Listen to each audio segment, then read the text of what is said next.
नमस्कार दोस्तों, स्वागत है आपका साइट फॉर वर्ल्ड के ऑफिशियल लर्निंग प्लेटफॉर्म पर, जहां स्टूडेंट्स और जॉब सीकर्स के लिए करियर, टेक्नोलॉजी और प्लेसमेंट से जुड़ी इंडस्ट्री ओरिएंटेड और प्रैक्टिकल नॉलेज दी जाती है। अगर आप अपनी स्किल्स को नेक्स्ट लेवल तक ले जाना चाहते हैं, तो आप बिल्कुल सही जगह पर आए हो। चलिए शुरू करते हैं आज का इम्पोर्टेंट सेशन। नमस्ते स्टूडेंट्स, ऑपरेटिंग सिस्टम के सेशन में स्वागत है। आप रेडी हो? फोकस मोड ऑन है ना? चलो, आज हम एक बहुत ही फंडामेंटल चीज की सीक्रेट लाइफ को एक्सप्लोर करेंगे, एक प्रोसेस। जब आप कोई ऐप खोलते हो तो पर्दे के पीछे क्या होता है? चलिए, इसके जन्म से लेकर मौत तक की पूरी कहानी देखते हैं। कभी सोचा है, जब आप किसी ऐप पर डबल क्लिक करते हो तो आखिर क्या मैजिक होता है? स्क्रीन पे ध्यान है ना? एक सिंपल सा प्रोग्राम एक जिंदा चलती फिरती प्रोसेस में कैसे बदल जाता है। आज हम इसी मैजिक को डिकोड करेंगे स्टेप बाय स्टेप। तो सबसे पहले ये प्रोसेस है क्या? सिंपल भाषा में अ प्रोग्राम इन एग्जीक्यूशन। इसका मतलब समझो।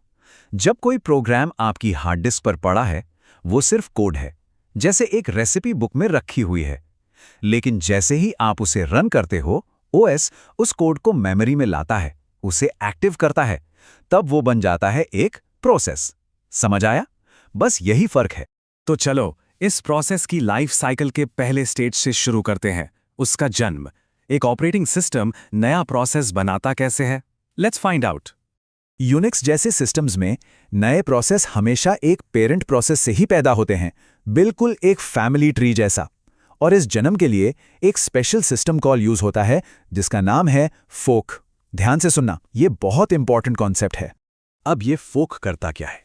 सिंपल, ये पेरेंट प्रोसेस की एक जीरोक्स कॉपी बना देता है, एक एग्जैक्ट डुप्लीकेट, जिसे हम चाइल्ड प्रोसेस कहते हैं। मतलब पेरेंट का कोड, उसका डेटा, सब कुछ चाइल्ड को विरासत में मिल जाता है। तो इस स्टेप का पर्पस समझ आया? क्लोनिंग।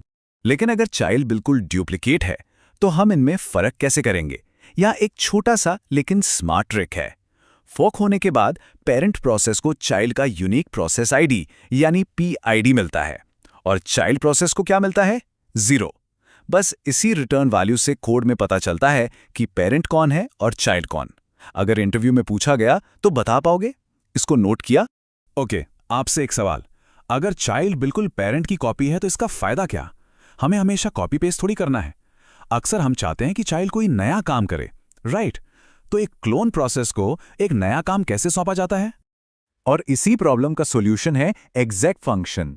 इसको ऐसे समझो कि यह चाइल्ड प्रोसेस का ब्रेन ट्रांसप्लांट कर देता है। एग्जैक्ट फंक्शन चाइल्ड प्रोसेस के पुराने कोड और डेटा को कंप्लीटली एक नए प्रोग्राम से रिप्लेस कर देता है। प्रोसेस वहीं रहता है, लेकिन अब उसका काम बिल्कुल नया होता है। तो इस टेबल को देखो और कंफ्यूजन क्लियर करो। फोक एक नया प्रोसेस बनाता है, नए पीआईडी के साथ। इसे जन्म होता है। एग्जैक उसी प्रोसेस को नए प्रोग्राम से बदल देता है, पीआईडी सेम रहता है, इसे नया काम मिलता है। ये फोक प्लस एग्जैक का कॉम्बिनेशन ही यूनिक्स सिस्टम्स में नए प्रोग्राम्स लॉन्च करने का स्टैंडर्ड तरीका है। ये क्लियर हुआ? चलो, प्रोसेस पैदा हो गया, उसको काम भी मिल गया। लेकिन ऑपरेटिंग सिस्टम एक साथ चल रहे इतने सारे प्रोसेसेस का हिसाब कैसे रखता है? हर प्रोसेस को एक यूनिक आइडेंटिटी दी जाती है। देखते हैं ये पहचान क्या है। इसका जवाब है प्रोसेस कंट्रोल ब्लॉक या पीसीबी। जैसे आपका कॉलेज का आईडी कार्ड होता है ना, बिल्कुल वैसे ही पीसीबी हर प्रोसेस का आईडी कार्ड है। ऑपरेटिंग सिस्टम इसी से हर प्रोसेस को पहचानता और मैनेज करता है। तो इस आईडी कार्ड में होता क्या है? इसमें प्रोसेस का यूनिक आईडी यानी पीआईडी होता है। उसका करंट स्टेट होता है, क्या वो चल रहा है या चलने के लिए तैयार है या किसी चीज का इंतजार कर रहा है। उसकी प्रायोरिटी क्या है, और सबसे इंपॉर्टेंट प्रोग्राम काउंटर। ये एक बुकमार्क की तरह है जो बताता है कि प्रोसेस ने अपना काम कहां तक किया है। इसके बिना ओएस का काम चल ही नहीं सकता। और पीसीबी का असली जादू दिखता है कॉन्टेक्स्ट स्विच में। सोचो, सीपीयू एक प्रोसेस P0 चला रहा है, अब P1 की बारी है, तो ओएस क्या करेगा? वो P0 की सारी करंट डिटेल्स, उसने क्या काम किया, कहां तक किया, सब उसके पीसीबी में सेव कर देगा। फिर P1 की डिटेल्स उसके पीसीबी से लोड करके उसे चला देगा। इसी मैकेनिज्म की वजह से आपका कंप्यूटर इतना स्मूथ मल्टीटास्क कर पाता है। एक्टिव हो ना? ये कॉन्सेप्ट समझ आ? ठीक है, प्रोसेस की अपनी पहचान है, लेकिन प्रोसेसेस अकेले काम नहीं करते, उन्हें टीम में काम करना पड़ता है। अब देखते हैं कि ये आपस में कम्युनिकेट कैसे करते हैं। तो अब ये सवाल उठता है कि ये अलग अलग प्रोसेसेस जो अपनी अपनी मेमोरी में रहते हैं, आपस में इंफॉर्मेशन शेयर कैसे करते हैं। इस कॉन्सेप्ट को कहते हैं इंटर प्रोसेस कम्युनिकेशन या आईपीसी। इसके दो मेन तरीके हैं। पहला, शेयर्ड मेमोरी। सोचो, ये एक कॉमन व्हाइट बोर्ड जैसा है। बहुत फास्ट कम्युनिकेशन होती है, लेकिन अगर दो प्रोसेसेस एक साथ लिखने लगें तो डेटा करप्ट हो सकता है। दूसरा है मैसेज पासिंग। ये ईमेल भेजने जैसा है। थोड़ा स्लो है, लेकिन ज़्यादा सेफ और सिंपल है। तो रियल लाइफ में इसका यूज़ क्या है? डेवलपर को स्पीड और सेफ्टी के बीच चूज करना पड़ता है। हर कहानी का एक अंत होता है। अब हम प्रोसेस की लाइफ के आखिरी स्टेज पर आ गए हैं, टर्मिनेशन। और हाँ, इस कहानी में एक ट्विस्ट है, ज़ॉम्बीज भी हैं। एक नॉर्मल टर्मिनेशन बिल्कुल साफ सुथरा होता है। प्रोसेस अपना काम खत्म करके एग्जिट कॉल करता है। ओएस उसके सारे रिसोर्सेज जैसे मेमोरी वापस ले लेता है। फिर पेरेंट प्रोसेस वेट कॉल करके चाइल्ड का एग्जिट स्टेटस कलेक्ट करता है। फाइनली चाइल्ड की एंट्री प्रोसेस टेबल से हटा दी जाती है। Story over. लेकिन क्या हो अगर पेरेंट अपनी जिम्मेदारी ना निभाएं और वेट कॉल करना भूल जाएं? फोकस बना हुआ है।